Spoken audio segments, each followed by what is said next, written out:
짧은 줄을 끝까지 당기고 릴 쪽에 있는 원줄을 끝까지 당겨줍니다. 도래를 닫을 때 뒤로 닫아준다. 그 다음에 그냥 당겨주시기만 하면 바늘 세팅이 끝났죠.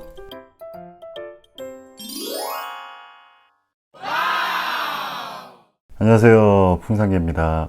진짜 오랜만에 집에서 촬영을 하게 됐는데 오늘은 원투낚시 팁에 대해서 몇 개를 얘기를 해볼게요. 원투낚시라는 장르 자체가 처박기 낚시다, 비하당하기도 하고 원줄에다가 채비 달아서 던지기만 하면 되는 굉장히 쉬운 낚시다 라고 알고 계신 분들이 많은데, 물론 그게 전부 다 틀린 말은 아니지만 그 안에서도 이 소소한 디테일들이 존재를 합니다.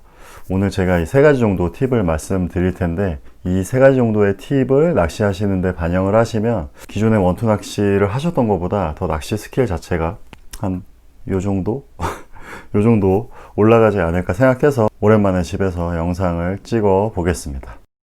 그냥 개인적으로는 이 영상이 조회수가 좀 나와서 원투 낚시를 입문하신 초보분들이나 아니면 중급 정도 단계로 넘어가시는 분들한테 도움이 많이 되셨으면 좋겠어요.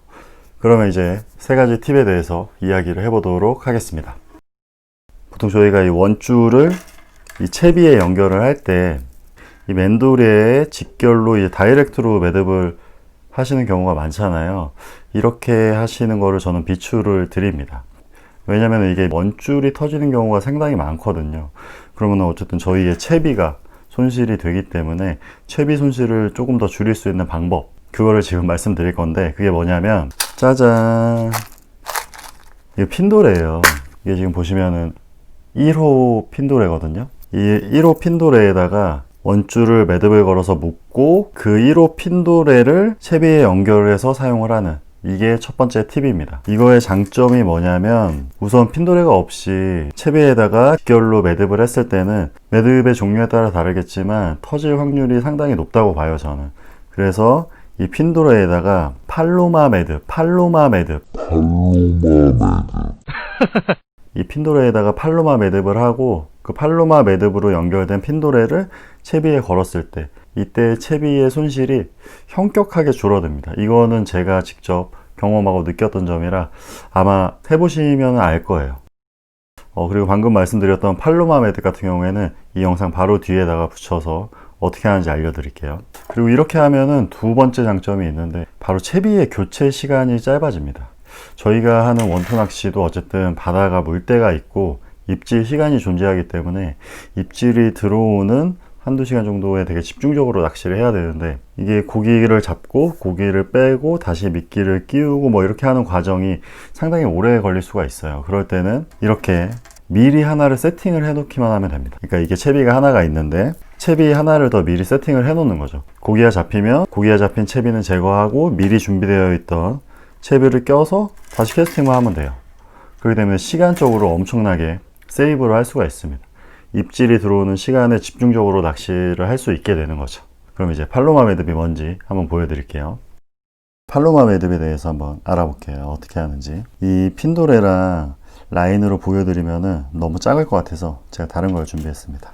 짜잔, 이게 핀도레 고리라고 생각을 하자고요. 그리고 이 운동화 끈을 라인이라고 생각을 하겠습니다. 그럼 먼저 이제 라인이 쭉 있고 여기가 끝이라는 전제하에 끝을 두 갈래로 잡습니다. 이런 식으로 잡으신 다음에 구멍을 통과를 시키세요. 통과를 시키시고 일반적인 매듭 방법 있으시죠? 한번 하고 묶으면 되는데, 합사 같은 경우에는 두 번을 묶어줍니다. 두 번 묶을게요. 일단 합사라고 보고 두 번을 묶으시고 매듭을 그대로 감아주세요. 감으신 다음에 이거를 핀도레라고 볼게요. 이거를 이제 아까 매듭을 지어놓고 남은 이 공간 있죠? 이 구멍으로 통과를 시킵니다. 전체를.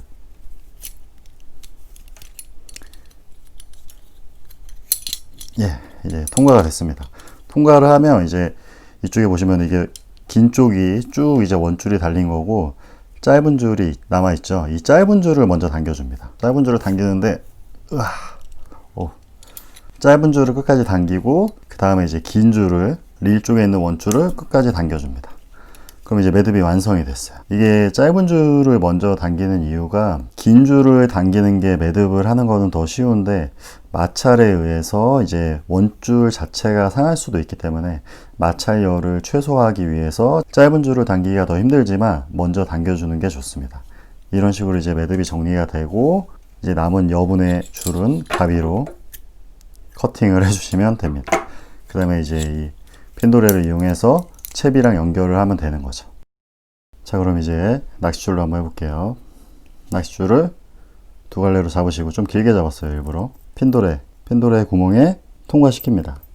통과시키면 이제 두 줄 위에 핀도레가 쓰겠죠? 이거를 아까 말씀드렸다시피 일반적인 매듭법을 이용해서 카메라가 앞에 있어서 좀 힘드네요.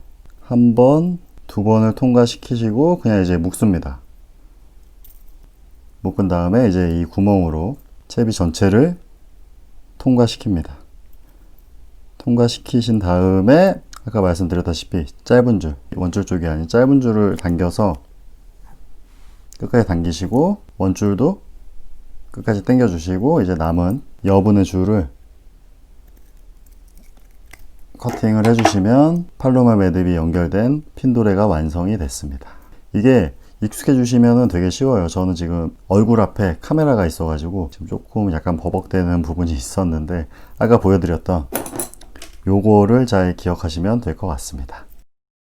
자, 그럼 이제 두 번째 팁. 두 번째 팁은 밑걸림이 심한 지역에서 봉돌의 운영 방법입니다. 일단 봉돌을 가져왔어요. 어쨌든 저희가 채비를 하게 되면 채비에 있는 도레에다가 핀도레를 열어서 이런 식으로 봉돌을 체결하잖아요. 이걸 조금 크게 보면서 설명을 드리겠습니다. 예, 이제 밑걸림 심한 지역에서 봉돌을 세팅하는 방법을 말씀을 드릴게요. 이 채비를 보시면 버린 봉돌 채비로 이렇게 도레가 달려 있잖아요. 근데 일반적으로 이제 도레를 열고 봉돌을 끼우시고 도레를 닫으시죠. 이렇게 세팅을 하는데 이렇게 세팅을 했을 때 도레가 터질 때도 있지만 원줄이 터지는 경우가 생각보다 많거든요. 밑걸림이 굉장히 심한 지역에서는 원줄이 막 쓸리기도 해서 원줄이 터지는 경우도 많은데 그럴 때 하는 방법, 네, 이 1호 도레를 가지고 설명을 드릴게요. 방금 보여드렸다시피 이게 일반적인 체결 방법이죠.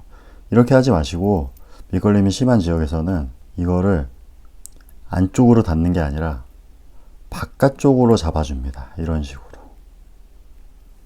깜짝 놀라셨죠? 이게 진짜 풀 캐스팅을 하지 않는 이상 이렇게 해도 추가 먼저 캐스팅 시에 이탈이 되지는 않아요. 근데 이렇게 했을 때는 밑걸림이 심한 지역에서 추가 걸렸을 때 도레가 이제 열리면서 자연스럽게 이제 추가 버려지고 도레랑 채비는 탈출을 하게 됩니다. 그래서 원줄이나 채비의 손실 없이 낚시를 계속 할 수 있게 되는 거죠. 왜냐면은 채비가 손실이 됐을 때는 바늘부터 시작해서 다시 해야 될 게 너무나도 많잖아요.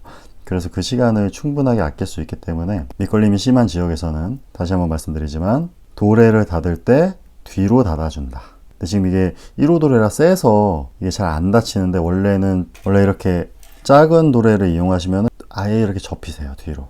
이런 식으로 접어서 사용을 하시면 되고, 근데 이게 주의할 점이 하나 있는데 이렇게 뒤로 접어서 사용하는 대신에 캐스팅을 하실 때마다 한 번씩은 눈으로라도 체크를 해 주셔야 돼요. 왜냐면은 계속 이제 캐스팅하고 회수하는 과정에 있어서 도레가 이런 식으로 열린 상태가 돼버릴 수도 있기 때문에 이 봉돌이 날아가게 되면 상당히 위험하잖아요. 그래서 꼭 이제 도레가 제대로 닫혔는지 체크를 하시고 캐스팅을 하면은 될 것 같습니다. 진짜 이것도 자작채비를 사용하시는 분들한테 현장에서 굉장한 팁이 될 거라고 저는 믿어 의심치 않습니다.